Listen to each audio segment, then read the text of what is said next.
Bonjour, mesdames et messieurs.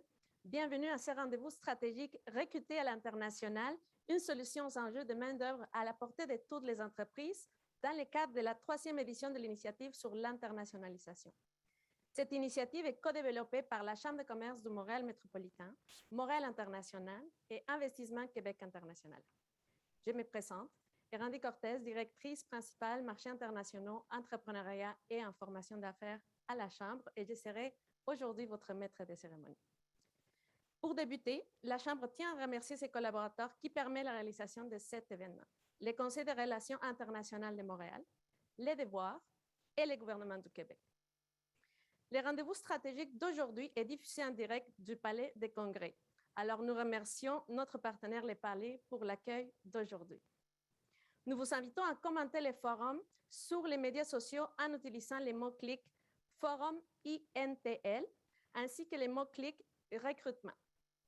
En onglet questions-réponses, en onglet Q&A, se trouve également au-dessus de la fenêtre vidéo. Vous pouvez y partager des questions tout au long de l'événement. Sans plus tarder, je cède la parole à Michel Leblanc, président et chef de la direction à la Chambre, pour les mots d'introduction. Merci Erandi. Bonjour à tout le monde. Vous me permettrez aussi de saluer, on a des gens en salle. Vous saviez comment je suis heureux qu'on ait des gens sur place.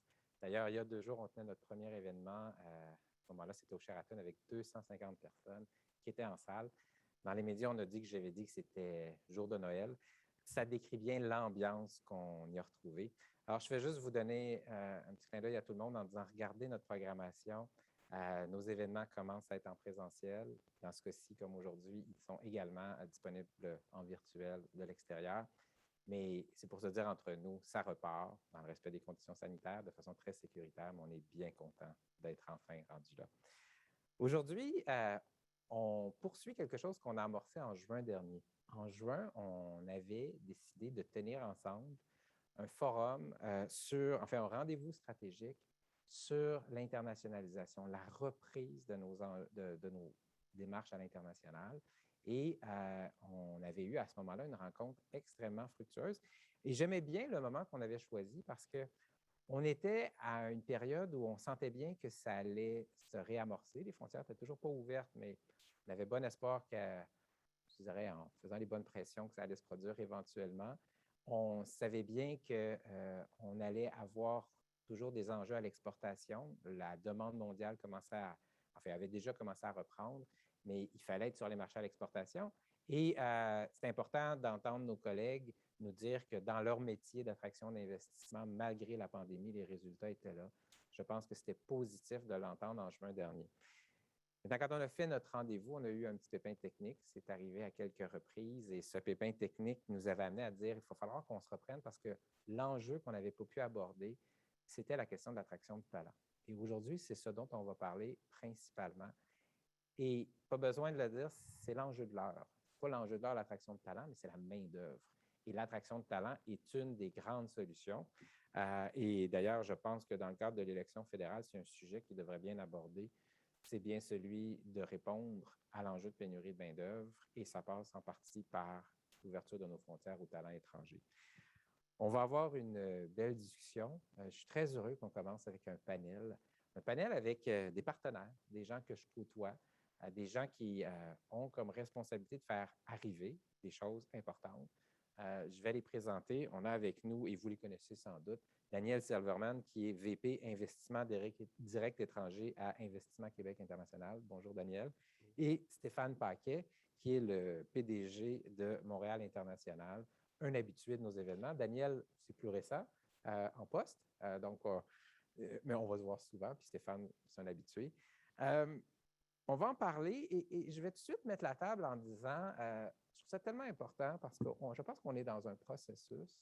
Investissement Québec International, c'est quand même, je dirais, une nouvelle création, même si ça fait déjà un peu de temps. Et les mandats sont des mandats qui se rejoignent beaucoup. Les mandats d'Investissement Québec International, c'est d'attirer de l'investissement étranger, c'est aussi d'attirer des talents étrangers et c'est de se pencher sur tous les enjeux de l'exportation. Le premier ministre, le ministre ont proposé des objectifs, je pense, exigeants. Il faut les rencontrer. Puis Montréal International, son métier, ça a été créé pour ça, attirer de l'investissement étranger, faire la promotion du Montréal métropolitain comme étant un lieu pour investir, attirer des talents, attirer des organisations internationales aussi. Alors, ma première question, tout le monde la voit venir, c'est, vous avez des mandats qui se rejoignent beaucoup. Je vais commencer peut-être avec Daniel en disant, Daniel, toi qui arrives depuis maintenant plusieurs mois avec un mandat qui est très important, comment vous organisez le travail? Comment vous voyez cette collaboration obligatoire liée à vos mandats? Oui, merci. Bonne question. On a 3 mandats chez EQI. Un, c'est de doubler les exportations. L'autre, c'est de doubler les investissements directs étrangers et de doubler l'attraction du talent international. Mais moi, j'ai l'avantage que mes chiffres incluent les partenaires comme Stéphane. Alors, puis Marie-Ève n'a pas de partenaire dans ce domaine-là. Alors, évidemment, c'est la collaboration et la communication. À l'instant, je n'ai pas une équipe d'attraction du talent, mais on a 1000 employés chez IQ.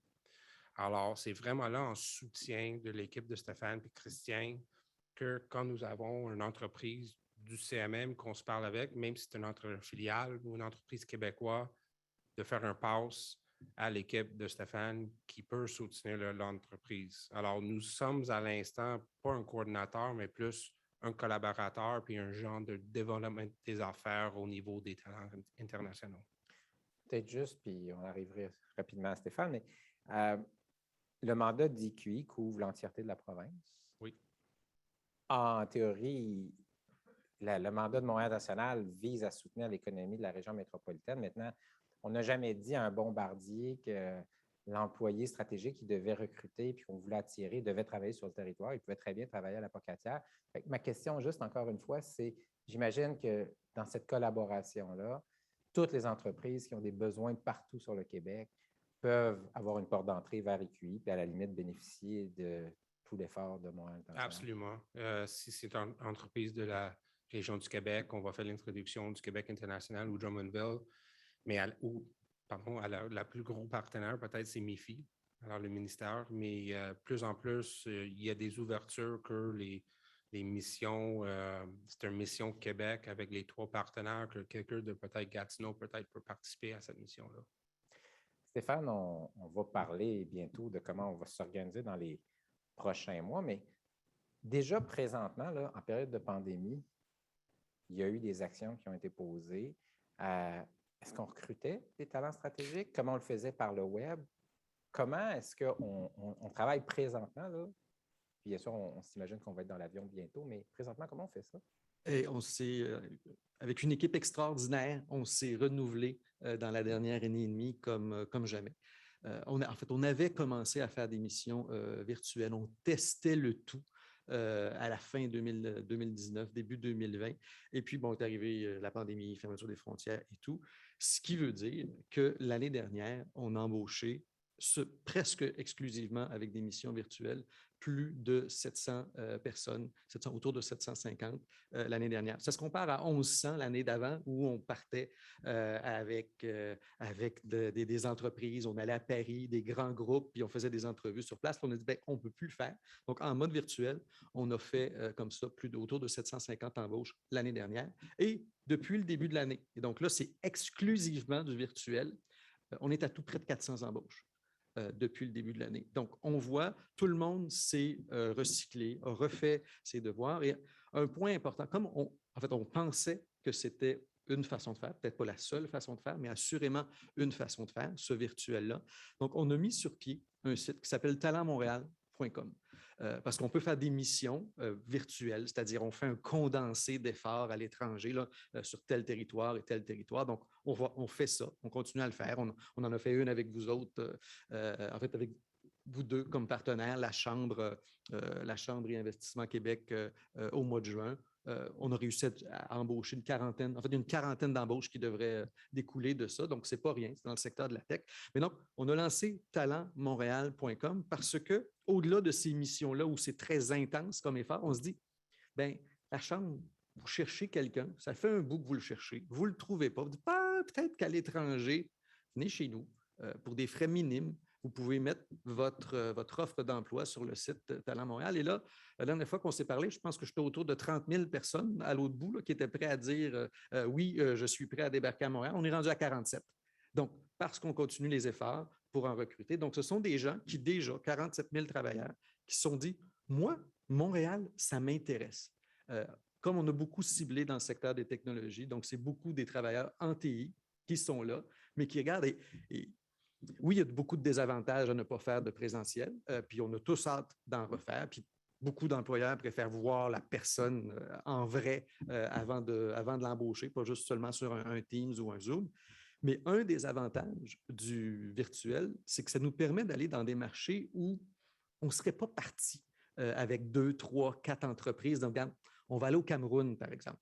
Je ne suis pas sûr que j'aurais eu beaucoup de monde qui m'aurait suivi pour dire on va aller chercher des travailleurs qualifiés au Cameroun. On aurait dit le risque est plus grand. Veux-tu, on va aller en Belgique, on va aller à Paris, on va aller dans des secteurs, des régions qu'on connaît. Alors que là, on est allé au Cameroun, puis bon, vous allez me dire que ce n'est pas la fin du monde, mais pour une mission, on a 13 embauches au Cameroun. Donc, ce sont 13 Camerounais qui vont pouvoir débarquer ici rapidement, parce que, je le précise, ce n'est pas de l'immigration formelle, là, ce sont des travailleurs qualifiés temporaires, donc qui viennent ici sur un visa de travail, mais sur une mission, j'ai 13 embauches.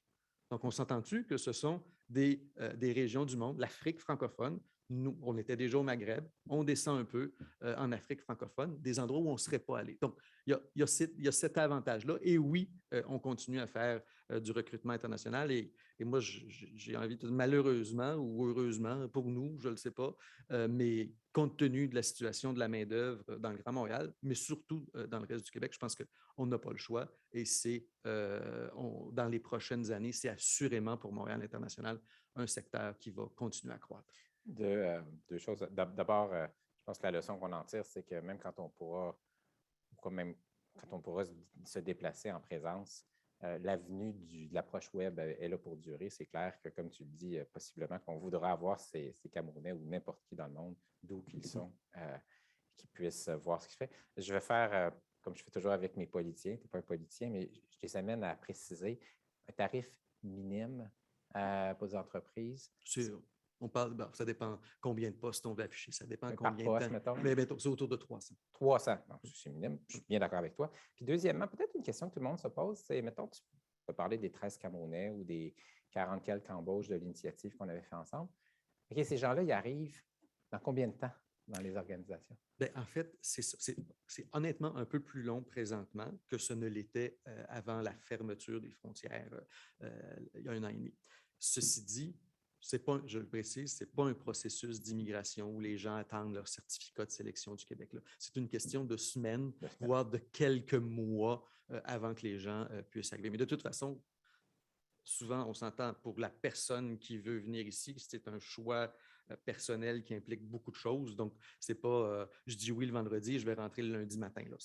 On n'est pas dans cet état d'esprit-là. Il y a quand même des choses à faire à l'autre bout, mais on parle de semaines, voire de quelques mois, mais on ne parle pas de quelques années avant que les gens débarquent. Donc, le signal des entreprises, ou en tout cas pour le milieu, c'est tardez pas trop avant de connecter puis d'exprimer votre besoin, parce que ça va prendre quand même quelques semaines, comme tu le dis. En même temps, pour le candidat, il faut qu'il s'organise. Tout à fait. Puis, si tu me permets, Michel, tu demandais comment on peut travailler ensemble et comment on travaille ensemble avec IQI et IQI. Et moi, ce que je dis à Daniel, c'est regarde, vous avez un portefeuille d'entreprises, pas juste de filiales étrangères, mais vous êtes en contact avec plein d'entreprises. Moi, je me concentre essentiellement sur les entreprises étrangères. En fait, c'est celles que je connais le mieux, mais tout le monde est bienvenu. Et toutes les entreprises, qu'elles soient québécoises, qu'elles soient canadiennes, qu'elles soient internationales, peuvent avoir accès à ce service-là de Montréal International. Donc, les joueurs, les petits, les moyens joueurs de, je ne sais pas moi, Saint-Jérôme, Laval, Montréal, qui veulent venir chez nous, peu importe la propriété, québécoise, canadienne ou étrangère, vous êtes bienvenus. Très bien, très bien. Daniel, on a parlé beaucoup d'attraction de talent, mais je voudrais t'entendre sur... dans le fond, IQI, là, il y a de l'attraction d'investissement. On l'a dit, il y a un mandat maintenant qui est très ambitieux sur les objectifs, sur l'exportation. On parle d'attraction de talent. Comment vous abordez les régions, les cibles géographiques? attirer, puis Stéphane et moi, dans le passé, on en a souvent parlé, attirer des investissements étrangers, c'est peut-être pas la même dynamique que d'amener les exportateurs, donc c'est peut-être pas les mêmes marchés. Alors, comment vous approchez nos efforts à travers le monde? Les États-Unis, c'est probablement une évidence, mais à travers le monde, comment est-ce qu'on aborde les régions où on va travailler? Ben, ça dépend de la région, vraiment. On est chanceux d'avoir avec le MRIF, 33 délégations autour du monde, puis IQI, ils ont une présence dans 12 bureaux. Alors, on vient juste depuis 5 mois à ajouter du monde en Asie parce que c'est vraiment desservi le marché Asie de mon point de vue au niveau des EDE. Mais on se travaille aussi dans les secteurs clés du gouvernement du Québec. Puis, un des gros secteurs qui, évidemment, est une mission en présentiel la semaine prochaine, c'est le secteur du batterie. Puis, on voit que l'Asie est 10 ans en avant de nous autres, puis Europe 2 ans. Mais le bassin de talent, c'est en Amérique du Nord. Alors, comment est-ce qu'on peut faire pour attirer des gros investissements? Puis, ça va amener des talents à la même temps. Mais c'est un enjeu quand on voit une entreprise de peut-être Séoul qui veut l'installer dans les régions du Québec, qui voit qu'il n'y a pas un 3,5 millions de personnes comme le CMM et dit comment je vais en avoir mon main-d'œuvre. Parce qu'en Séoul, 15 km, ça peut prendre 1h30. Mais à Québec, 15 km, dépendant comment tu conduis, ça peut prendre 15 minutes, 10 minutes. Alors, on essaie de travailler stratégiquement dans les secteurs, mais aussi de voir c'est quoi les défis qu'on a ici à Québec. Puis, je retourne sur la discussion de talent. Le main-d'œuvre, c'est important dans la grande région de Montréal, mais partout au Québec. Puis, nous sommes dans une course pour le talent mondial. Alors, je regarde qu'est-ce que les États-Unis font avec la nouvelle administration. Puis, je ne dirais pas que c'est plus facile pour les gens des États-Unis d'attirer des talents, mais c'est un peu comme Los Angeles à New York, c'est facile. Nous autres, on a le frontière, c'est pas si facile de le faire. Alors, avec Stéphane, avec les autres équipes, Mifi, QI, Drummond, ont besoin d'avoir une stratégie ciblée dans les secteurs, dans les régions clés où on peut attirer d'investissements, où on peut attirer des talents à la même temps, puis que c'est un marché qui vont venir ici puis exporter leurs produits. Alors, c'est un peu, je ne dirais pas un one-stop shop, mais comment est-ce qu'on peut s'assurer qu'on frappe des marchés où on peut prendre les 3 volets, talent, EDE, exportation. Peut-être dans la même logique. Et Stéphane, on va regarder un petit peu vers l'avant. Là, on ne sait pas à quel rythme tout ça va se faire, mais moi, je l'ai vu. Je suis allé à Paris il y a quelques jours dans le cadre d'une mission où on rencontrait les grandes organisations patronales françaises et aussi de la francophonie. C'était une mission dans le cadre d'un événement qui a lieu sur Paris qui réunissait donc des gens de l'Afrique, des gens de partout. Et clairement, la thématique, c'est les entreprises vont se déplacer rapidement. Il y a des enjeux en Afrique d'investissement dans les infrastructures, donc pour nos entreprises qui voudraient exporter leurs services. Il y a aussi des investisseurs qui sont à la recherche d'investissement, parfois dans des infrastructures, mais dans toutes sortes de possibilités. La question que je te pose, c'est comment tu vois le déploiement vers l'international dans les prochains mois des activités de Montréal International, mais là, en présence. Est-ce que tu planifies déjà? Est-ce qu'il y a déjà des moments forts que tu as identifiés? En fait, je ne parlerai pas des activités de Montréal International parce que le déploiement risque de se faire à des vitesses différentes. Je pense que du côté des investissements directs étrangers, ce seront les premières personnes à prendre l'avion selon les secteurs, en s'assurant que tout le monde est à l'aise, que c'est sécuritaire, qu'ils nous reviennent en un seul morceau et en santé. Et pourquoi je vais commencer par eux? Tout simplement parce que ce sont des gens qui voyagent seuls. Et c'est beaucoup plus simple pour moi d'envoyer une personne ou 2 personnes seules que de dire nous partons dans une autre mission, par exemple celle d'attraction de talent, avec 15 entreprises représentées par 2. C'est plus complexe. dans le contexte actuel. Donc, les premiers à partir, ce seront les démarcheurs qui vont chercher de l'investissement direct étranger, les gens des organisations internationales aussi, s'ils le souhaitent. Par la suite, nous reprendrons nos activités en présence pour ce qui est du recrutement de talents. Mais comme tu le disais tout à l'heure, oui, on a appris des choses, c'est évident. Puis, il y aura une certaine forme d'hybride dans notre offre de service pour le talent. Donc, ceux qui sont encore à l'aise d'embaucher sans voir les personnes en réel, ben, c'est correct.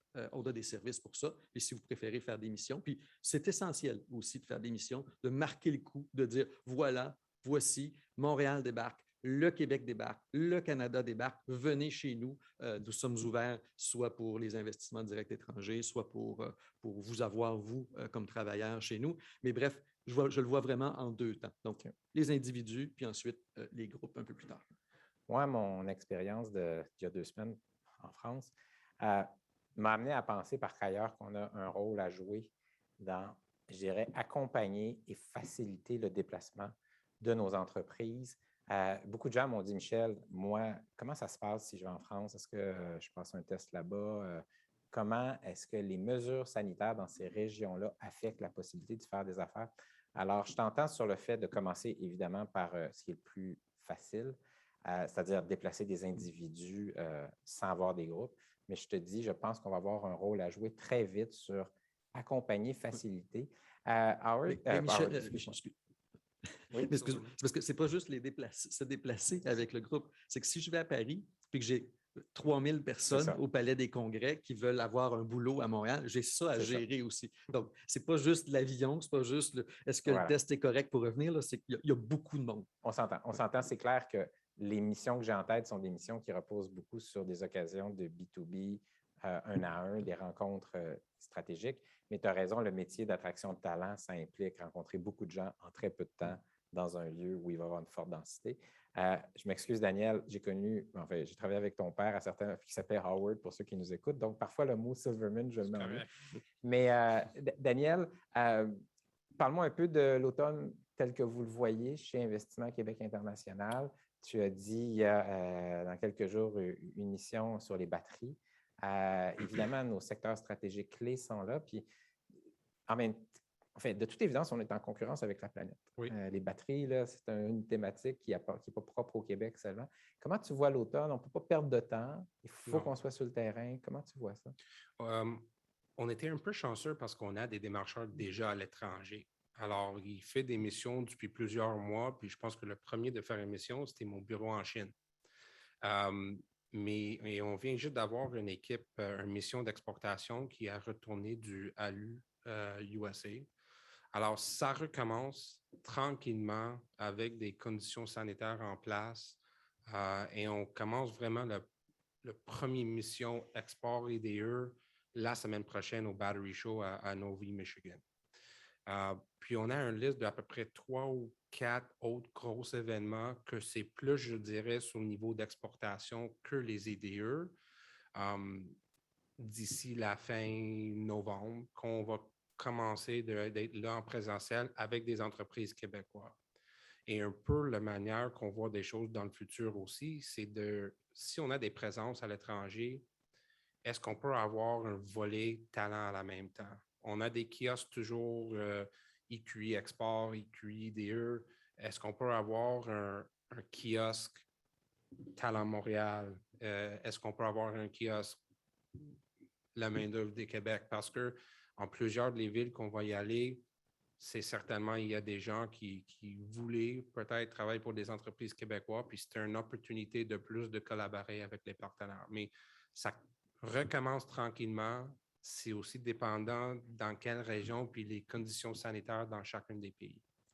Je vais terminer avec une petite question facile, mais je trouve que c'est une question qui permettrait d'illustrer très clairement comment on travaille ça. Moderna, usine, potentiellement au Canada, assurément dans la région de Montréal. Comment on fait atterrir ça? Bonne question. Je pense que c'est un secteur stratégique pour le gouvernement du Québec en sciences de la vie. Puis le biofabrication, c'est un des 3 volets. On se travaille en équipe pour attirer une entreprise comme ça et d'autres. Et je pense que, évidemment, le Québec puis la grande région de Montréal offre une proposition de valeur très élevée pour une entreprise comme Moderna. Puis, notre thème aujourd'hui, c'est le talent. On s'entend que oui, il y a des questions financières, puis elles sont importantes, puis l'offre québécoise sera à la hauteur. J'espère que Moderna va juger qu'elle est à la hauteur, mais au-delà de ça, au-delà des chiffres, la question du talent est absolument essentielle. C'est pas, on s'entend qu'ils ne veulent pas embaucher 3 personnes, là. Avec tout le respect que j'ai pour Gaspé, Moderna n'ira pas à Gaspé. On n'a pas besoin de parler de Gaspé, on peut parler de Toronto. On peut parler oui, mais donc la concurrence, pour moi, c'est Montréal et Toronto. Et la question du talent est critique. Donc, quand on peut faire des ateliers pour parler du talent, de comment on fait, comment on va aller chercher, mais dans un cas comme ça, qu'est-ce qu'on met de l'avant? Oui, il y a des questions financières, mais les questions de talent. Quel centre de recherche, avec quel centre de recherche je peux m'associer? Avec quel chercheur? Ah oui, un tel est spécialiste des ARN et il est à Montréal. Oui, il est spécialiste des ARN et il est à Montréal. Donc, c'est le genre d'éléments qui ne sont pas toujours financiers, mais qui font des différences. Parce que je trouve que c'est un cas intéressant à Moderna parce que quand ça tombe dans le domaine public, comme président de Chambre de commerce, moi, j'ai reçu beaucoup d'appels de gens du secteur privé qui disent « OK, Michel, il faut que tu travailles là-dessus. Il faut que tu fasses arriver ça à Montréal. » Puis là, j'explique à ce moment-là l'écosystème en disant « Il y a des centres d'excellence, des centres d'expertise qui font atterrir ça. » Puis là, ils me disent « Oui, mais as-tu confiance? » Fait que là, je dis ben oui, ils sont bons. Mais c'est clair que c'est tellement une opportunité importante. Je trouve que c'est une opportunité qui nous témoigne à la fois de l'importance stratégique de vos missions, puis on peut peut-être compléter là-dessus, terminer là-dessus, c'est qu'est-ce que ça doit être fluide comme collaboration?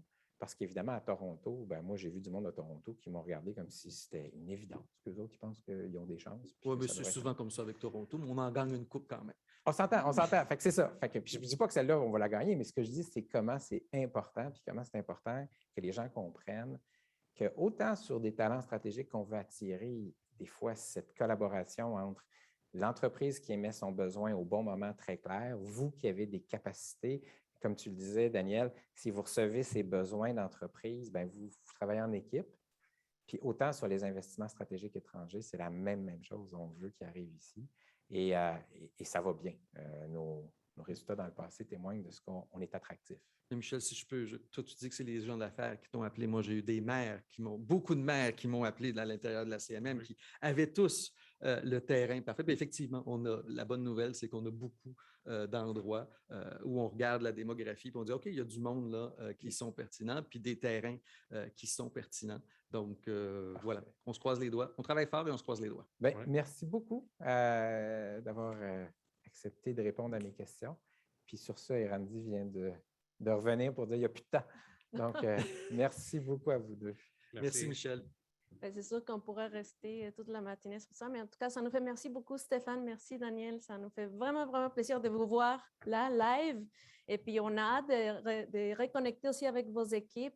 Et c'est un bon rappel ce matin aussi pour rappeler à nos entreprises.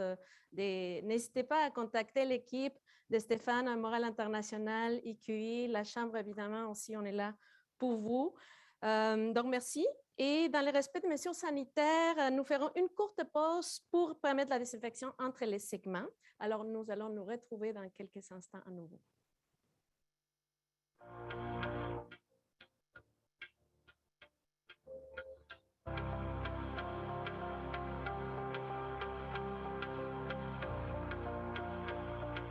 Nous comprenons les défis, les enjeux, puis la réalité des entreprises. Nous sommes des spécialistes pour vous soutenir dans la gestion des ressources humaines et la formation de la main-d'œuvre. On vous donne tous les moyens pour que les retombées en ressources humaines soient au rendez-vous. Notre créneau, c'est la gestion des ressources humaines. Que ce soit le développement de la main-d'œuvre, l'organisation du travail, la formation, le recrutement et la mobilisation des emplois. Nos services peuvent être accompagnés d'une aide financière pour répondre aux besoins de votre entreprise. Les services de soutien et d'intégration en emploi offrent les programmes de subvention salariale qui permettent de rembourser une partie du salaire de l'employé. Nous soutenons la gestion de la diversité culturelle via différents programmes qui s'adressent autant aux employés qu'aux employeurs. Nos services personnalisés et sur mesure sont adaptés à vos défis et à votre réalité d'affaires. Ce qu'on peut s'attendre lorsqu'on contacte Service Québec, qui écoute, du soutien et de l'accompagnement. Nous allons analyser vos besoins en vous invitant à compléter un outil que nous avons développé, le portrait RH. Ensuite, ensemble, nous allons établir un plan d'intervention. Vous aurez ici accès aux subventions et aux ressources pertinentes pour vous aider dans l'atteinte de vos objectifs. Que ce soit pour générer de la synergie d'équipe, favoriser la collaboration, améliorer la communication ou bonifier la marque employeur, on vous appuie pour que votre entreprise se démarque. Il est essentiel que les ressources humaines soient au cœur de votre stratégie d'affaires.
Très bienvenue tout le monde. Alors, nous poursuivons avec notre panel Recrutement international, une solution aux enjeux de main-d'œuvre à la portée de toutes les entreprises.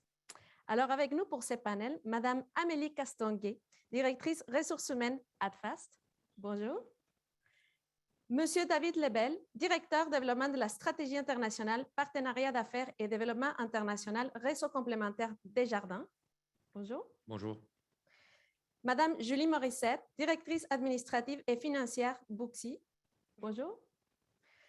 Madame Valérie Van der Straat, Stapen, conseillère senior acquisition de talents LGS, une société IBM. Bonjour. Bonjour. Et Madame Cathy Ward, chef ressources humaines, Opal RT Technologies. Bonjour, Cathy. Et à l'animation, Christian Bernard, vice-président Talents internationaux, intelligence d'affaires et communication chez Montréal International. À toi, Christian. Merci beaucoup, Erandi. Bonjour à tous et à toutes. Très, très heureux d'être votre animateur pour les prochains 3 quarts d'heure pour aborder le sujet de l'heure, comme Michel l'a souligné. Je pense en fait que Michel, Daniel et Stéphane ont bien mis la table pour le panel que j'ai le bonheur d'animer. Je suis, Erandi le disait, je suis en charge des talents internationaux et donc plus spécifiquement des solutions de recrutement international qu'on offre aux entreprises de la région métropolitaine de Montréal. Et mon objectif aujourd'hui, pour ceux et celles qui nous écoutent, très content de voir qu'il y a des gens en personne, mais ceux et celles qui nous écoutent en mode virtuel et qui doivent être en train de casser la croûte à l'heure où on est. Donc, mon objectif, c'est de leur permettre de comprendre comment ça marche, le recrutement international, parce qu'en fait, c'est ce qu'on va aborder aujourd'hui.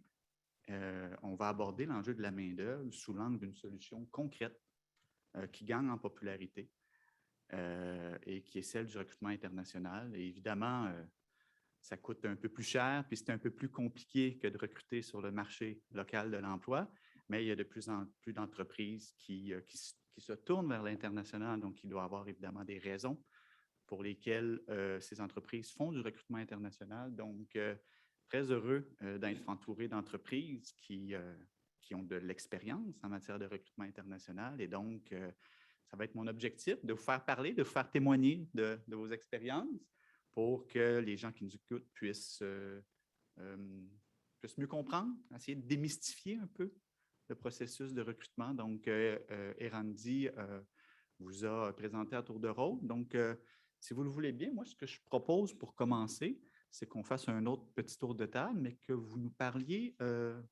des entreprises que vous représentez et de vos besoins en main-d'œuvre aussi, parce qu'on sait que les besoins en main-d'œuvre sont généralisés de nos jours, peu importe le secteur, peu importe le type d'entreprise. Puis on a le privilège d'avoir un panel très diversifié d'entreprises aujourd'hui avec nous, très représentatif de l'économie de Montréal, donc de la start-up à la grande entreprise, en passant par la filiale de sociétés étrangères. Donc, voilà. Donc, si vous le voulez bien, parlez-nous de vos besoins de main-d'œuvre, puis aussi comment s'inscrit le recrutement international dans vos stratégies de recrutement, justement, pour combler vos besoins de main-d'œuvre. Donc, qui veut commencer? Je vois Julie qui est devant moi depuis le début. Alors, voilà, tu peux briser la glace. Oui, en fait. Bonjour. Donc, merci pour l'invitation. C'est mon premier panel. Je suis vraiment contente d'être ici. En fait, moi, je représente Booksy. On est une compagnie qui fait un logiciel de prise de rendez-vous pour des entreprises de toute taille. Donc, ça peut être prendre un rendez-vous avec ton massothérapeute, aller faire un essai de vêtements chez Louis Vuitton, peut-être pas ici, là, en France, ou aller prendre un rendez-vous pour des coupes de griffes pour ton chat chez Mon Loup. Donc, ça, c'est des clients à nous. Puis, en fait, nous, ce qu'on essaie de faire, c'est de rendre le commerce plus humain. Donc, c'est du commerce. On fait beaucoup de commerce à distance, surtout dans la dernière année, mais on essaie de rapprocher, dans le fond, l'entreprise avec l'humain, de prendre des rendez-vous. Par exemple, on peut prendre un rendez-vous avec Reitmans pour aller faire de l'essai de vêtements avec un styliste. Donc, c'est ça qu'on offre. On a doublé nos employés la dernière année, en 2020, puis on prévoit encore, on est passé de 10 employés à 20, nous, on est une start-up. Puis cette année, on prévoit finir l'année avec 50, 60 employés. C'est pas tous des employés d'ici parce qu'effectivement, c'est ça l'enjeu, de recruter. Puis nos défis, c'est vraiment, on développe un logiciel donc, dans le développement, qui est, tout le monde le sait, à Montréal, trouver des emplois, des employés en TI, c'est super difficile. Mais tous les emplois, en fait, sont difficiles en ce moment. Là. Donc, nous, on est ouvert à tout le monde. On a certains critères parce qu'on est une entreprise montréalaise, on a des clients français, donc on veut que les gens parlent français, ces choses-là, mais Donc, c'est vraiment ça nos défis de l'heure. Il y a des postes que ça fait 6 mois qu'on recrute, on utilise des recruteurs, on n'y arrive pas. Recruter un recruteur nous a pris 6 mois. Donc, on va l'avoir. Elle commence avec nous là, dans 2 semaines, on est super excités. Mais ça fait depuis le mois de mars-avril qu'on la cherchait. Puis, il y avait un recruteur qui la recrutait. Donc, tu sais, c'est un peu l'enjeu dans lequel on est, le marché dans lequel on est en ce moment. Là. Donc, c'est pas mal ça. Très bien. Ouais, le petit résumé. Merci. Est-ce Valérie, de votre côté? Oui, allô? Est-ce que le défi des recrutements est tout aussi important chez LGS? Oui. Donc, les profils que nous, on recrute sont des profils en TI. Donc, ça peut être très technique comme un architecte ou un développeur, mais ça peut aussi être une personne qui fait de l'analyse fonctionnelle spécialisée dans des ERP, comme on dit, SAP, Oracle. Et il y a vraiment une pénurie de main-d'œuvre en TI. Je pense que ce n'est pas juste à Montréal ou au Québec, c'est un peu partout au Canada. Et Montréal est très attractif pour d'autres entreprises de venir s'installer ici. Donc, il y a beaucoup de compétition. Donc, le recrutement à l'international, c'est important et ça fait partie de nos activités de recrutement.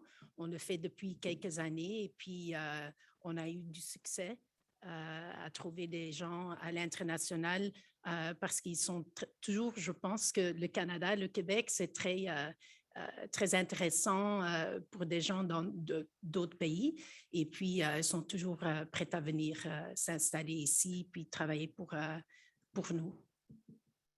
Merci.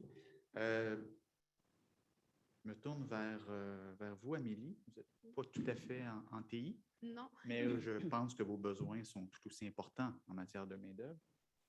Oui, exactement. Donc, nous, en fait, chez Atlas, on est une entreprise manufacturière de technologies d'assemblage. Donc, on parle de silicone, de scellant, des attaches, des adhésifs. Donc, effectivement, notre contexte est un peu plus différent au niveau de nos besoins. Je vous dirais que présentement, là, le défi est grand au niveau des employés de production. En fait, déjà à la base, c'est un poste qui, depuis 2, 3, même 4 ans, le recrutement est très difficile pour les postes de plancher. Je vous dirais que dans la dernière année et demie avec la COVID, ça n'a pas été plus facile. Là, on voit une difficulté en plus au niveau de tous les autres types de postes administratifs. Puis, en fait, Atlas étant une compagnie qui est vraiment en grande croissance, on planifie une croissance encore plus élevée au cours des 5 prochaines années. Donc, l'objectif étant là, d'ouvrir une nouvelle localisation à chaque 8 mois. On va avoir besoin grandement là, de cette main-d'œuvre-là qui est plus difficile à trouver présentement. On a quand même déjà 9 localisations, environ 130 employés, dont la majorité se retrouve à notre siège social de Montréal. Mais je vous dirais que présentement, localement, là, c'est très difficile.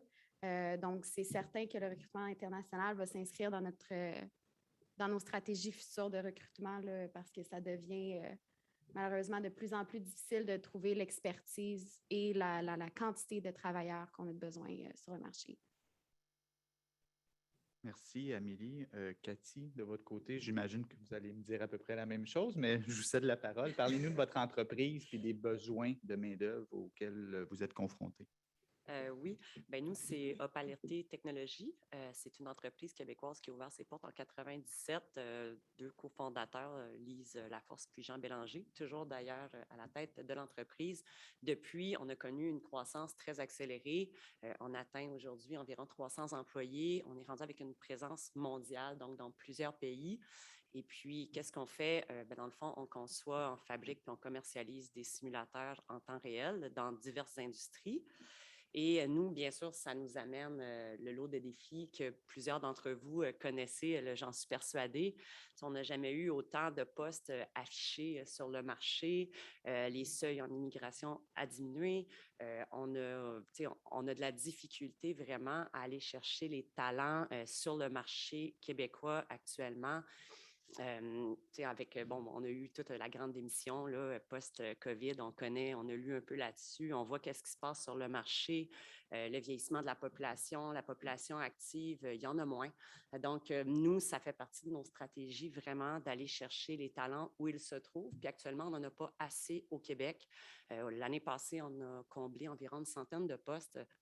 Là, on en a une trentaine d'affichés. Juste l'an passé, on est allé chercher une vingtaine de talents mondiaux qu'on a accompagnés et qu'on a fait venir dans notre entreprise. Donc, ça fait partie de notre stratégie d'attraction de talents, assurément.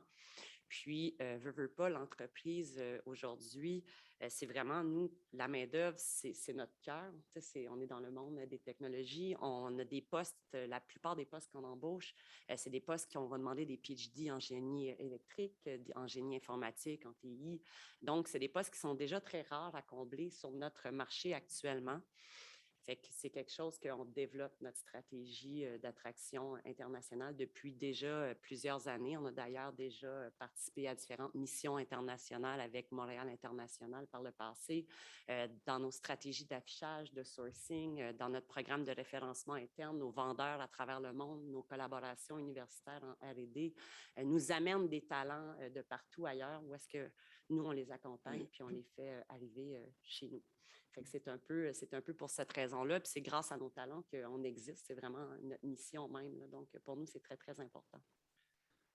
Je pense que vous avez mis le doigt sur l'importance stratégique des talents pour les entreprises, peu importe le secteur, que ce soit dans le secteur manufacturier, dans le secteur financier, dans le secteur des technologies de l'information. C'est très souvent la principale source d'avantages concurrentiels pour les entreprises. Puis, on le sait, le marché de l'emploi local est tendu, donc je comprends à quel point c'est important pour vos entreprises, pour soutenir votre croissance, de trouver des solutions concrètes pour aller chercher les talents là où ils se trouvent dans le monde. David, tu es chez Desjardins, comme Erandi le disait, probablement le plus gros employeur, ou en tout cas un des plus gros employeurs au Québec. Alors, j'imagine que vous êtes dans des processus continus de recrutement à Desjardins.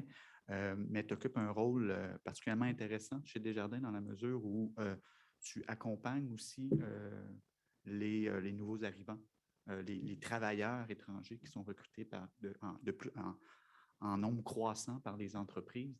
Donc, peux-tu nous en dire un peu plus sur les services que Desjardins offre à ces nouveaux arrivants? Oui, absolument.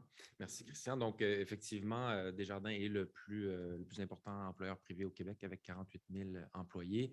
Donc, évidemment, notre organisation est active en recrutement international depuis de nombreuses années, puis est en recrutement également localement en continu. Donc, des besoins qui sont importants pour toutes sortes d'emplois, puis pour l'ensemble du Québec et de l'Ontario.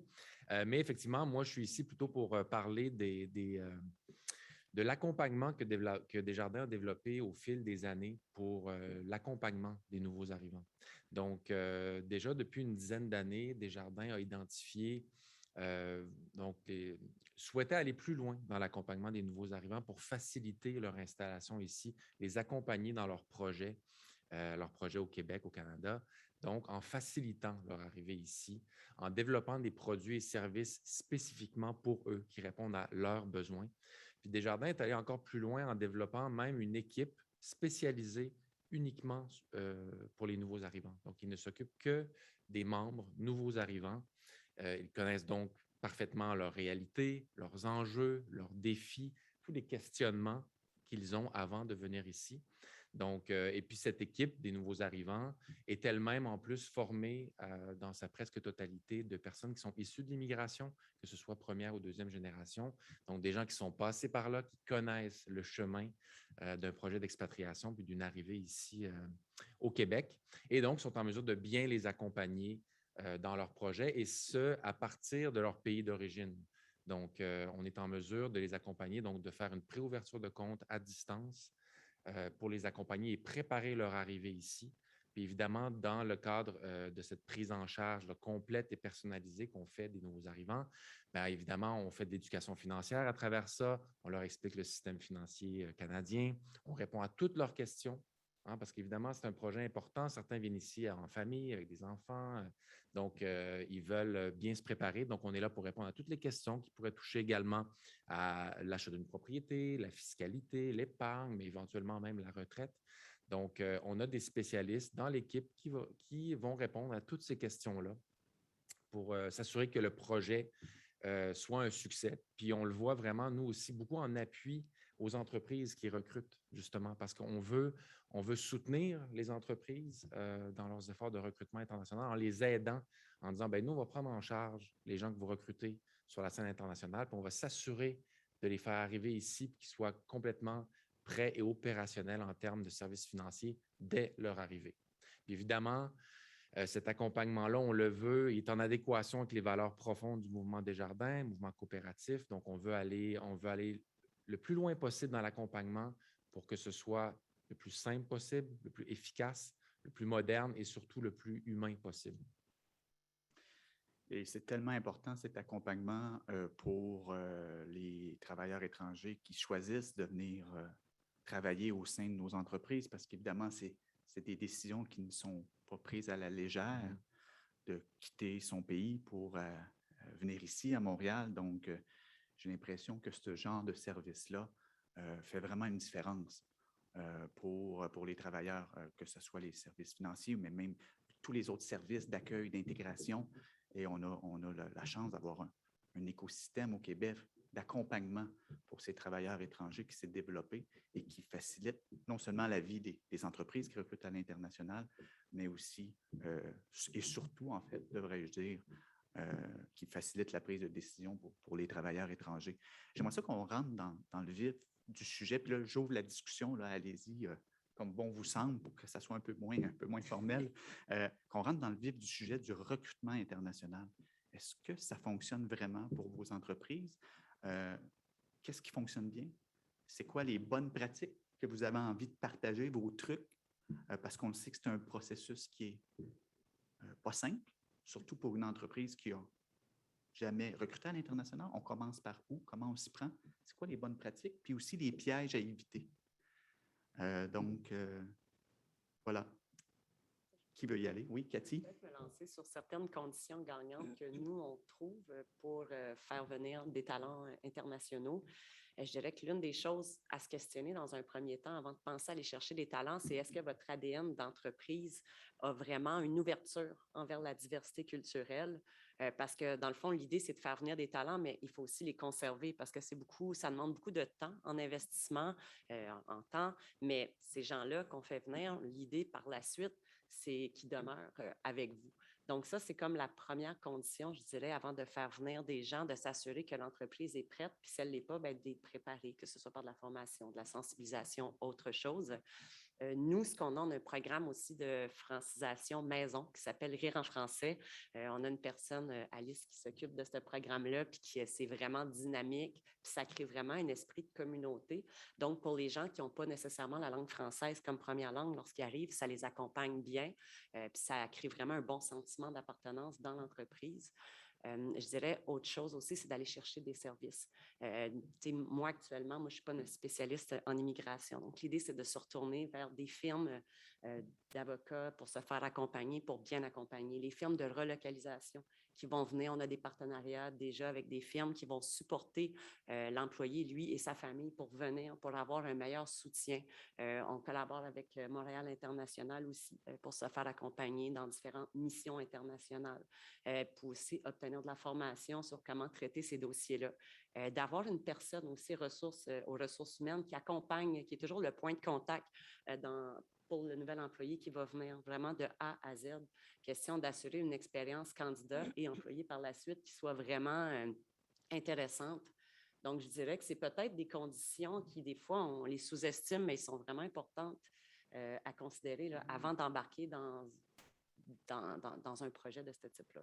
Et en quoi, j'ai envie de vous poser comme question, Cathy, parce que je trouve ça pas mal intéressant tout ça, mais en quoi la pandémie est venue affecter vos pratiques en matière de recrutement international? Est-ce que vous avez passé du présentiel au virtuel? Puis est-ce que de recruter de façon virtuelle, est-ce que ça pose des défis différents, je présume?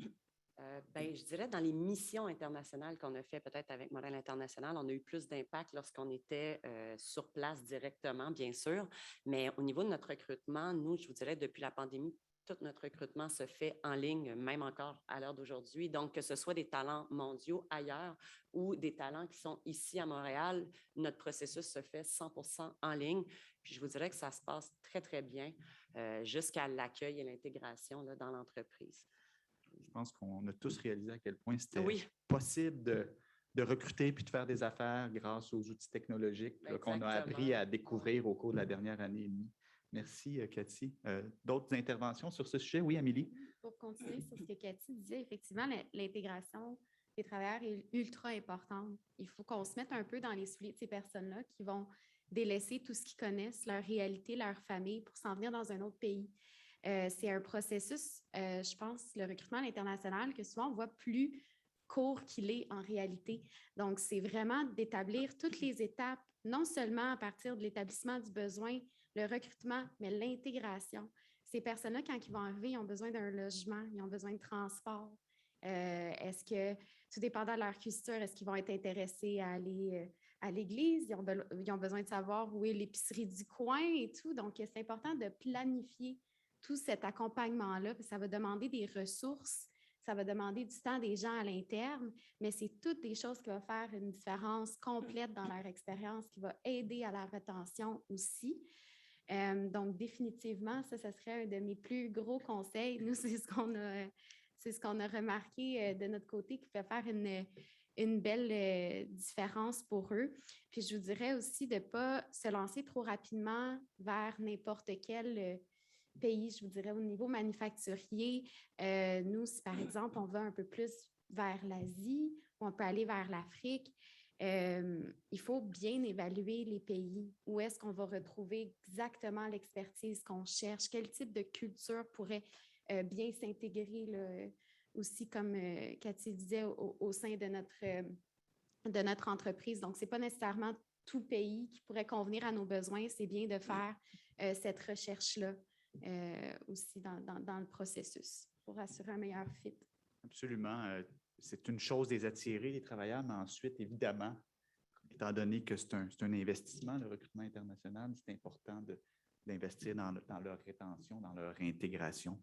Absolument. Mais si on reste sur l'attraction de travailleurs, on pourra revenir sur l'intégration et leur rétention à long terme, parce que c'est ce que les entreprises souhaitent, hein, avoir des employés qui restent le plus longtemps possible. Mais au niveau de l'attraction, Valérie et Julie, est-ce que c'est difficile d'attirer des travailleurs, de les convaincre de faire le saut puis de venir travailler au sein de vos entreprises? Comment vous vous y prenez?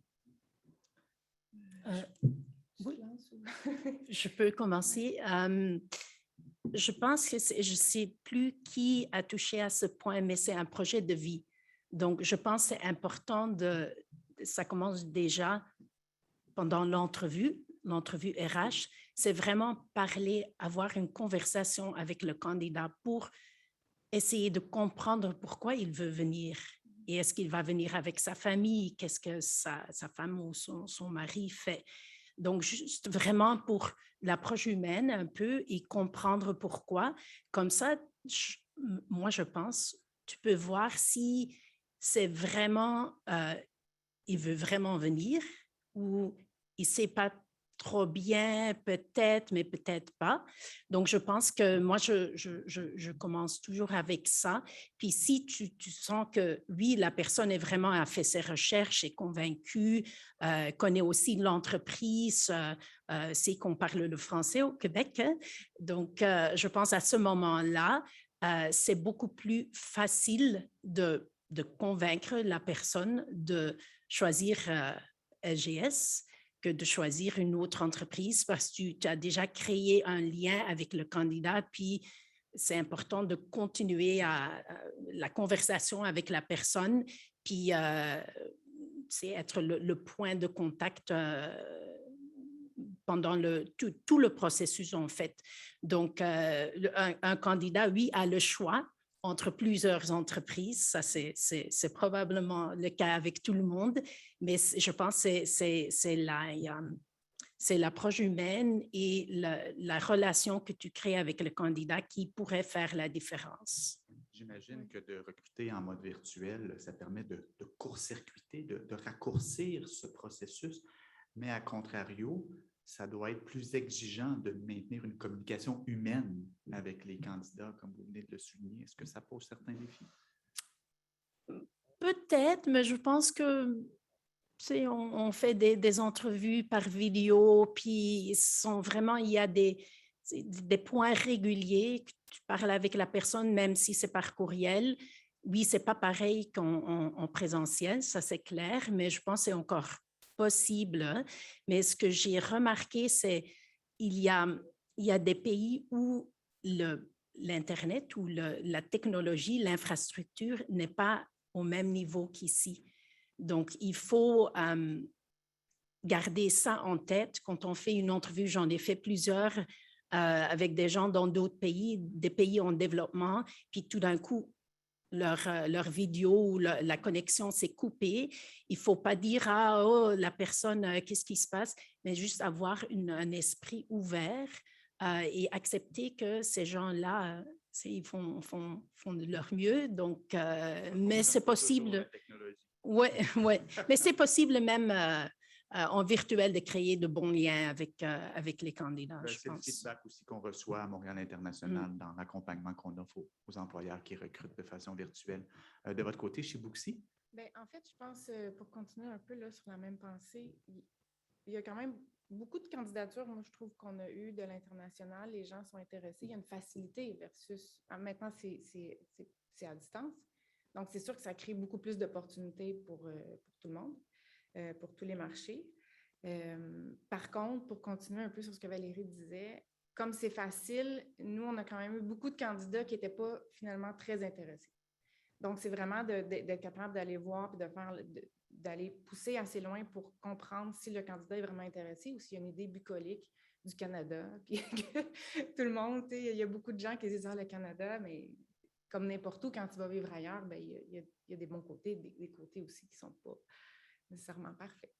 Donc, c'est vraiment de pousser assez loin puis de justement aller créer une relation pour être certaine que la personne va aller jusqu'au bout parce que c'est un investissement de temps pour les entreprises, pour le candidat aussi, mais si tu fais le cheminement avec plusieurs candidats, c'est beaucoup de temps quand même à investir sur du long terme aussi. Nous, c'est un peu ça notre défi, c'est que entre le moment où on a des candidats, puis que là, on fait le processus, puis on en trouve intéressant, et le moment où ils vont pouvoir commencer à travailler avec nous, c'est long. Là, en ce moment, on ne l'a pas fait le processus au complet, mais on se fait dire que c'est 6 à 9 mois. Quand ça fait déjà des postes que tu cherches depuis 6 mois, bien, ça commence à faire longtemps. Ça commence à faire beaucoup de temps avant qu'une entreprise en super croissance, qui a besoin d'employés, de main-d'œuvre maintenant, bien, elle puisse continuer sa croissance. Nous, c'est vraiment ça notre défi. On a eu de la chance parce qu'on a quelques candidats qui sont venus sur PVT, un permis vacances-travail qui est beaucoup plus rapide, c'est eux qui font le processus, c'est plus facile pour nous aussi. Puis l'autre chose, dans les défis qu'on a eu, nous, dans le recrutement à l'international, puis on s'est retourné vers Montréal International, c'est tout l'accompagnement pour la paperasse qui va avec les permis de travail. Nous, on est une start-up, on va avoir notre personne en ressources humaines bientôt, mais pour l'instant, chaque personne a plusieurs chapeaux. Donc, de faire toute cette paperasse-là quand on ne s'y connaît pas, c'est vraiment angoissant, je peux vous le dire, parce qu'on a peur de faire une erreur, puis que là, finalement, on se fait dire « Ah, ce papier-là n'est pas correct, donc ça ne marchera pas. » Puis, on ne sait pas à qui envoyer ça, à qui communiquer, comment communiquer, qu'est-ce qu'il faut faire exactement. Puis, si tu te trompes rendu à l'étape 8 sur 10, là, il arrive quoi, tu sais? Donc, nous, on a travaillé avec Montréal International, justement, pour nous accompagner sur un permis et une chance. Parce qu'il y a des questions, là, je me dis, bien, je ne sais pas comment répondre exactement, je ne voudrais pas comme faire un faux pas, puis que ça ne fonctionne pas. Donc, moi, c'est ce que je suggère, surtout pour peut-être les plus petites entreprises où ils n'ont pas d'équipe RH, où elle est limitée. C'est vraiment de s'accompagner de personnes à toutes les étapes. Oui, quand les candidats arrivent, puis les intégrer, parce qu'effectivement, c'est aussi important que de bien les choisir, mais aussi de s'assurer que quand on va faire le processus du permis, bien, il va se faire pas dans 18 mois parce qu'il y a des documents qui n'étaient pas corrects. Tu sais. Donc, Moi, j'ai réalisé au fil des ans que c'est un domaine d'expertise en soi. c'est vraiment pointu. Il y a des- L'accompagnement en ouais. matière d'immigration, puis qu'il y a ouais. autant de types de permis que de délais, que de Effectivement. types de procédures différentes. Donc, c'est important de bien se faire accompagner. Très Puis ça peut aller très vite, comme ça peut aussi prendre c'est ça. quelques mois, tout Ouais. dépendant du type de poste que l'on souhaite faire venir Ouais, ici. effectivement. Merci pour avoir présenté les défis que vous vivez d'un point de vue employeur. Je me tourne vers toi, David, parce que j'imagine que les gens que vous accompagnez au quotidien, les nouveaux arrivants que vous accompagnez, font également face à des défis. C'est quoi ces défis-là? Quel genre de défis vous observez chez Desjardins?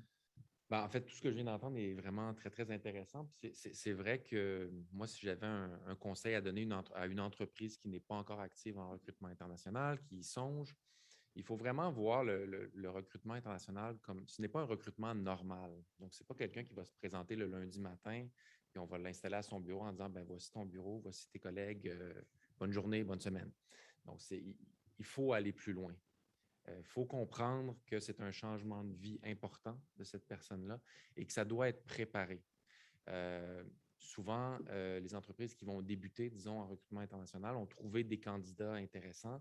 Puis ils se disent, parfait, c'est réglé, j'ai mes candidats. Mais en fait, non, c'est le début d'une autre étape importante, puis c'est l'accueil. Puis ça va loin jusqu'à, je pense qu'il faut travailler la marque employeur des entreprises, bien faire comprendre, bien expliquer l'entreprise à cette personne-là, parce qu'il y a de fortes chances qu'elle ne la connaît pas, comme elle est de l'étranger, puis bien préparer son arrivée, puis surtout dans tout le processus d'immigration aussi, ne pas faire l'économie de communiquer souvent avec la personne parce que le processus est long. Puis souvent, il y a des longues périodes où le candidat n'aura pas de nouvelles de l'entreprise. Puis là, il va se mettre à se questionner, qu'est-ce qui se passe? Est-ce que ça va bien? Est-ce que je n'aurai pas mon permis peut-être? Donc, c'est bien de faire d'aller parler avec ces gens-là, des petits touch points de temps en temps pour dire, voici où on en est rendu, ça s'en vient, soyez patients, etc. Puis il faut les accompagner là-dedans, puis surtout préparer leur arrivée. Donc, se dire justement, puis je parlais plutôt de tout ce qui touche les services financiers, ce que nous, on fait. Donc, c'est justement pour préparer l'arrivée des gens, pour faire en sorte que dès leur arrivée au Québec, en termes de services financiers, pour ce qui me concerne, ça va être réglé. La personne va être opérationnelle en arrivant, plutôt que de commencer les démarches quand elle arrive ici. Mais ça touche plein d'autres aspects. Ça touche le logement, ça touche préparer l'inscription des enfants à l'école. Ça va toucher également tous les rendez-vous pour la carte d'assurance sociale, la carte d'assurance maladie, etc., etc. Les assurances à prévoir au niveau de la santé aussi. Pour certains, selon le type de permis, il peut y avoir des périodes de carence au niveau de la couverture. Donc, il y a plein de choses à penser, puis l'entreprise doit y penser à l'avance, puis se créer un processus, un parcours qui est réfléchi pour assurer le succès. Parce que si ce parcours-là, où il y a plusieurs possibilités d'échec, si ce parcours-là ne se passe pas bien, l'arrivée de la personne n'est pas parfaite, puis le début de l'expérience n'est pas parfait. Alors que si tout est bien préparé, on met toutes les chances de son côté pour ensuite aussi la rétention de cette personne-là à long terme. Très intéressant. Julie, Valérie, vous avez parlé de l'attractivité de Montréal, du Québec, du Canada. On a des forces, on a des points à améliorer, évidemment, comme n'importe quelle juridiction à travers le monde. En ma qualité de représentant de Montréal International, je suis obligé de dire qu'on a beaucoup plus de force que de points à améliorer. Mais j'aimerais vous entendre, tout le monde autour de la table. Est-ce qu'on est attractif? Quand vous cherchez du talent à l'international, est-ce que vous recevez un grand volume de candidatures? Et plus important encore, est-ce que vous recevez un volume de candidatures de qualité suffisant? Bien sûr, Amélie. Dans notre cas, oui. On se fait décrire un peu parfois là, pour les pays dans lesquels on est allé recruter comme un ticket d'or, un peu. Je pense que Montréal, Québec, on est très attirant parce qu'on offre la possibilité de résidence permanente. Les candidats savent que ce n'est pas juste un gros défi qu'ils vont avoir pour seulement quelques mois, pour 1 an ou 2. C'est vraiment un changement de vie où ils peuvent venir s'établir dans un nouveau pays, dans une nouvelle ville, où ils peuvent y faire une nouvelle vie avec leur famille au niveau des des pays où on recrute, c'est sûr qu'au niveau des conditions de travail, la santé, sécurité, le mode de vie, c'est toutes des améliorations pour eux. Donc, vraiment, nous, on a toujours été, on a vu que les gens étaient très attirés par Montréal. Les candidatures aussi, ça pleut, je vous dirais. Beaucoup de personnes intéressées. Et effectivement, des candidatures de qualité, là, je vous dirais que pour un taux équivalent de candidatures reçues, j'ai observé plus de qualité à l'international que parfois au niveau local pour certains types d'expertise, oui. Très intéressant. Son de cloche différent ou similaire du côté? Je dirais similaire. Nous, étrangement, pour aller recruter des candidats qui sont bilingues, francophones et anglophones, il faut qu'on aille à l'étranger. Étrangement. Ici, on a rarement des candidatures qui sont bonnes dans les deux, au Québec. Donc, on a recruté plusieurs fois en France ou en Europe à cause de ça. Donc, oui, c'est des candidatures de qualité, mais effectivement, les gens, ils aiment les espaces verts, la proximité des grands espaces verts avec la ville. T'as pas besoin d'aller loin pour avoir de la nature et tout ça. Vraiment, on a beaucoup entendu ça parmi les candidats, là, puis les gens qui veulent venir, puis ceux qui sont venus aussi. On en a que ça fait plus qu'un an qui sont ici, puis ils disent que vraiment la qualité de vie est grandement améliorée par rapport à où ils étaient en général. C'est encourageant. Ben, nous aussi, dans les faits, dans nos processus, là, on se rend compte que les gens voient vraiment Montréal comme ville où est-ce qu'il fait bon vivre. J'ai vraiment l'impression depuis les dernières années que le Canada s'est encore taillé une belle place, encore plus sur la scène internationale, là, comme endroit où est-ce qu'il fait bon aller. Donc, on n'a aucun enjeu, je dirais, à attirer au niveau de notre localisation à Montréal. Il y a des fois des petits enjeux de langue où est-ce qu'on va embaucher des candidats qui ne maîtrisent pas encore bien le français, d'où pourquoi notre programme Maison Rire en français. Mais sinon, sincèrement, on a vraiment une belle qualité de candidats. On en reçoit beaucoup. Fait que c'est sûr qu'il faut faire quand même beaucoup de tri, mais on réussit à trouver des gens là, très, très compétents ici comme ailleurs. Là. Très bien. Je veux qu'on parle 2 minutes des étudiants internationaux. Donc de talents plus juniors. On a souvent tendance à les oublier, mais il ne faut pas perdre de vue qu'il y en a 40 000 et plus à Montréal. Bon, il y en a un peu moins depuis que les frontières sont fermées, mais ces étudiants-là sont revenus là, avec la rentrée automnale, certains d'entre eux à tout le moins. Est-ce que vous, quand vous recrutez à l'international, j'imagine que c'est souvent pour des postes qui exigent un certain nombre d'années d'expérience, mais est-ce que certains d'entre vous recrutez également sur les campus des étudiants internationaux qui sont déjà ici, qui ont déjà connu l'hiver et donc qui sont disposés pour la plupart à commencer leur vie professionnelle à Montréal? Oui, nous, on le fait parce qu'il y a de bonnes universités ici avec des programmes très intéressants pour nous en TI. Donc, oui, on les recrute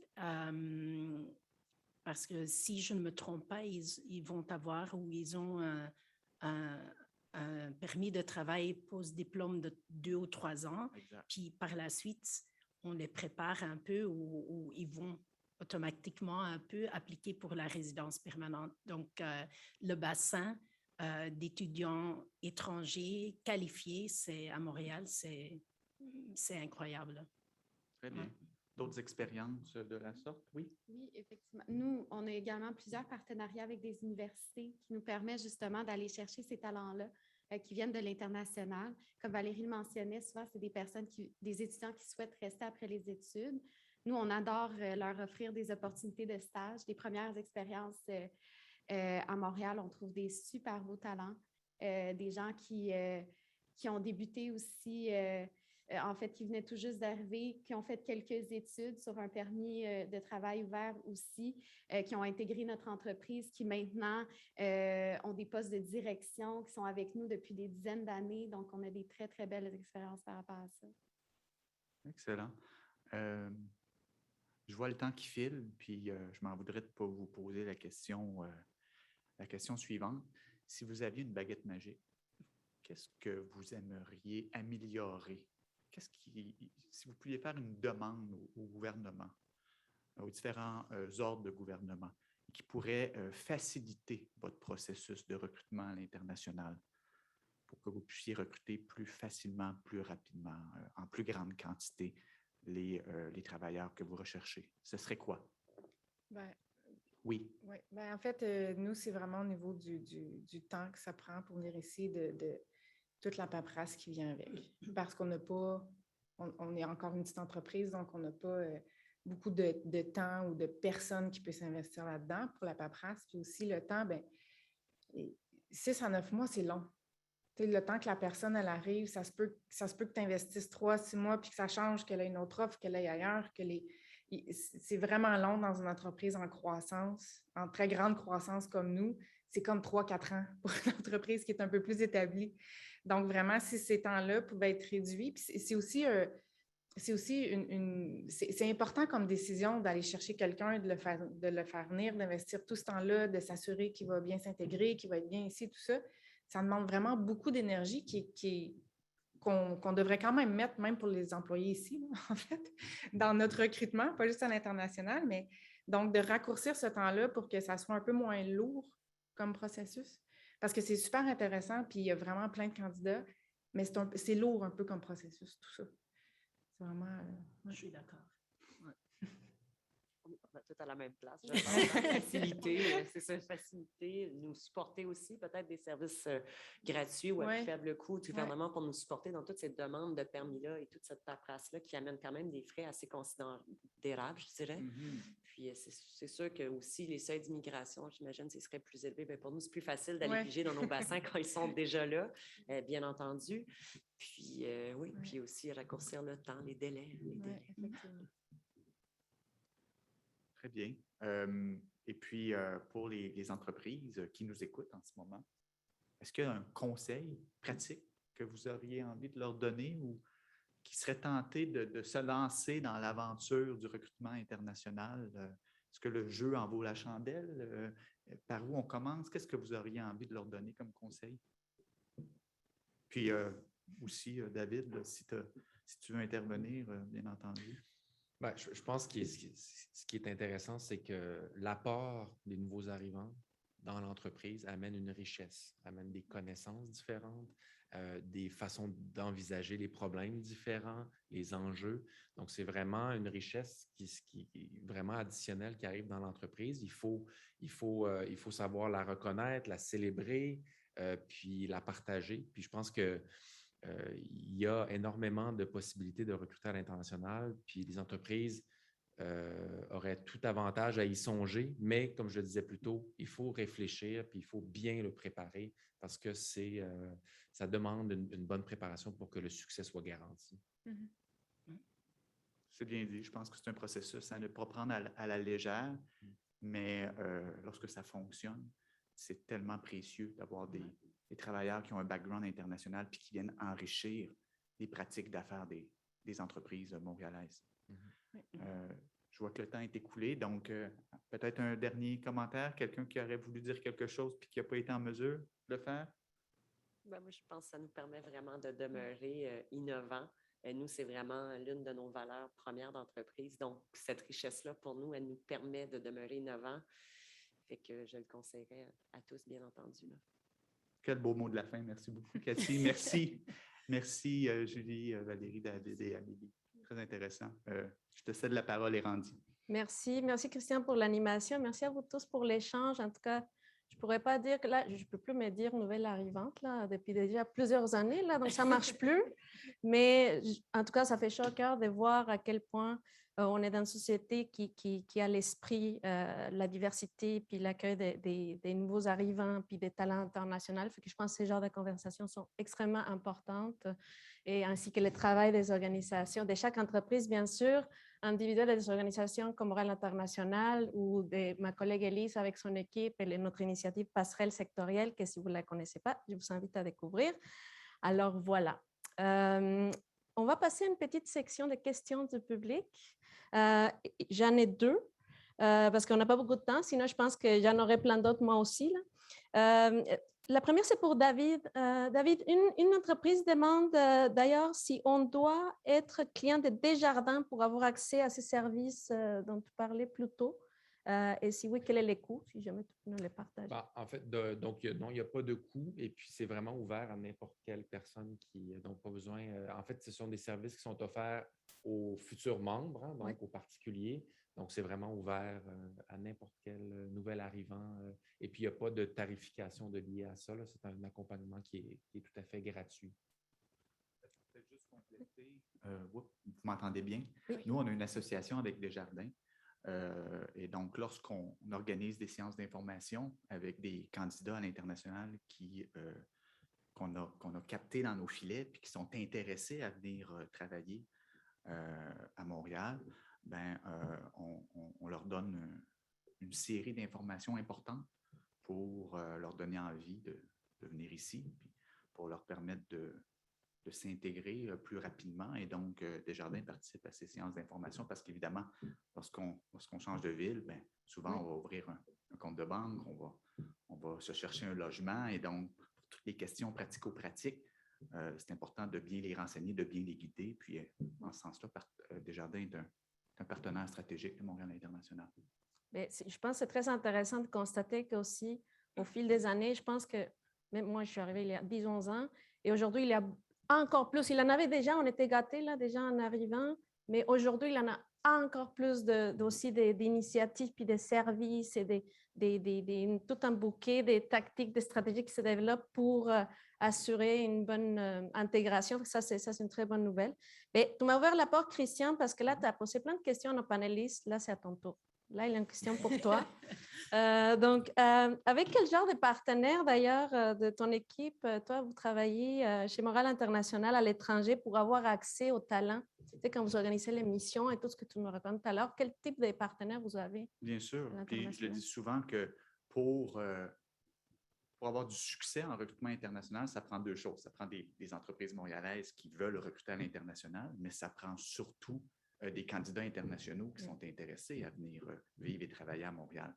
Comme Stéphane le soulignait dans le panel précédent, on est rendu à 45 000 candidats internationaux qui se sont inscrits sur notre plateforme talentmontréal.com et qui sont intéressés, qui posent leur candidature sur les offres d'emploi affichées par les entreprises montréalaises que l'on accompagne dans le recrutement international.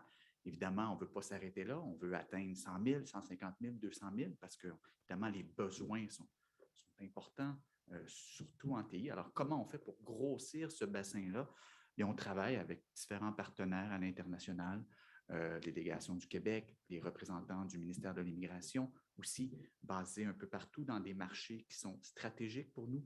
On travaille avec des associations sectorielles, on travaille avec des agences gouvernementales pour propager la bonne nouvelle sur Montréal, pour faire rayonner les opportunités d'emploi de façon très, très ciblée. Mais on mène aussi, puis on est très content d'avoir le malheur des uns fait souvent le bonheur des autres. On a un champion du marketing numérique qui était chez Transat pendant la pandémie, puis on sait que c'était un petit peu plus pénible, le secteur aérien. Alors là, il travaille maintenant chez nous, puis il est en mesure de déployer différentes tactiques pour rejoindre des candidats dont les profils de compétences sont les plus en adéquation avec les offres d'emploi des entreprises montréalaises. Alors, c'est vraiment un domaine fascinant, celui du marketing numérique. Et donc, on cible non seulement avec les réseaux qu'on a établis dans les différents pays prioritaires.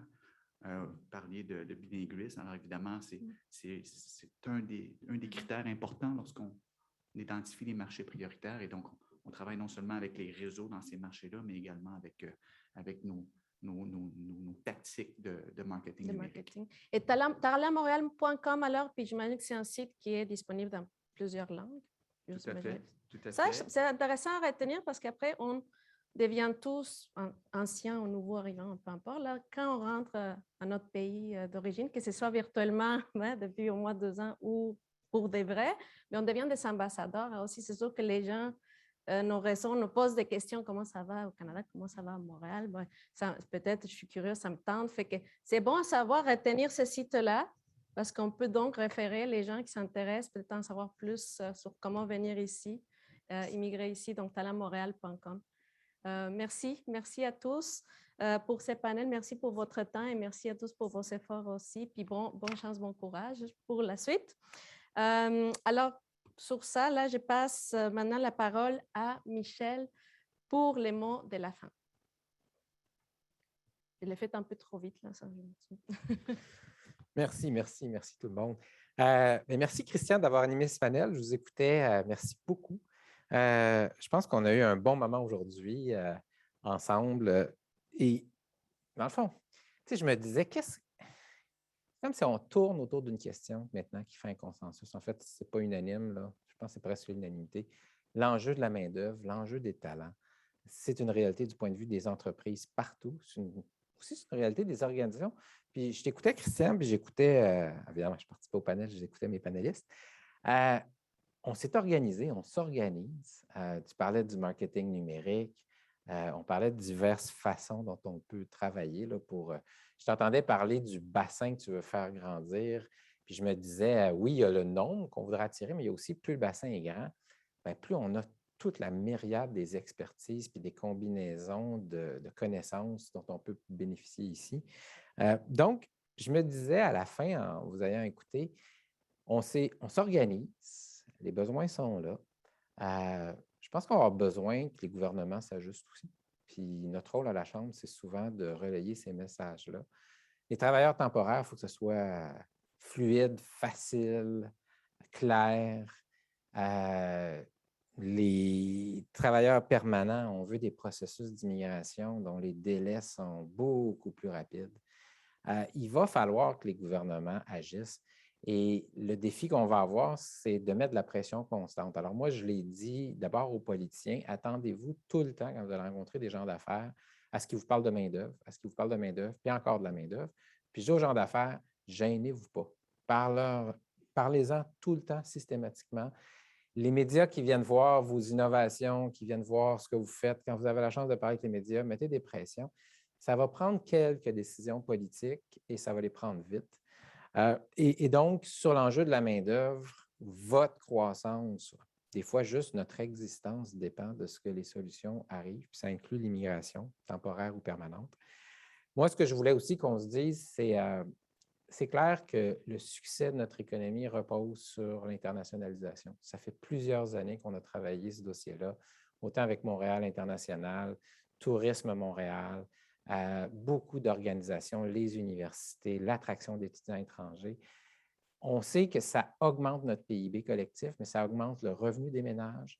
Ça nous maintient dans des créneaux porteurs parce que si on est international, ça veut dire que nos entreprises d'ici aussi sont très alignées sur des besoins planétaires. Et donc, je suis très heureux d'annoncer qu'on va poursuivre cette collaboration-là. Pas juste la prochaine année, mais je l'annonce pour l'hiver 2022, là. Mais moi, je vous dis, je pense qu'on va parler de main-d'œuvre, et on va parler d'internationalisation parce que c'est la clé de notre succès économique maintenant et dans l'avenir. Donc, encore une fois, merci à tout le monde. Merci à Montréal International et à Investissement Québec International d'être des partenaires. C'est très agréable. Pour ceux qui nous écoutent, je fais un petit clin d'œil. Notre prochain événement, c'est mardi prochain, le 14 septembre, 6h, 18h30. On tient un débat avec les représentants des 4 principaux partis fédéraux sur l'économie. Et on va aborder ça sous l'angle, évidemment, de l'économie de la métropole. Mais je vous le dis d'avance et ils le savent, la main-d'œuvre est un des thèmes importants de ce débat-là. Et donc, on verra dans quelle mesure j'ai la chance de les amener à se commettre au nom de leur parti sur des enjeux qu'on a abordés aujourd'hui. Merci beaucoup tout le monde. Bonne fin de vendredi. Bonne fin de semaine.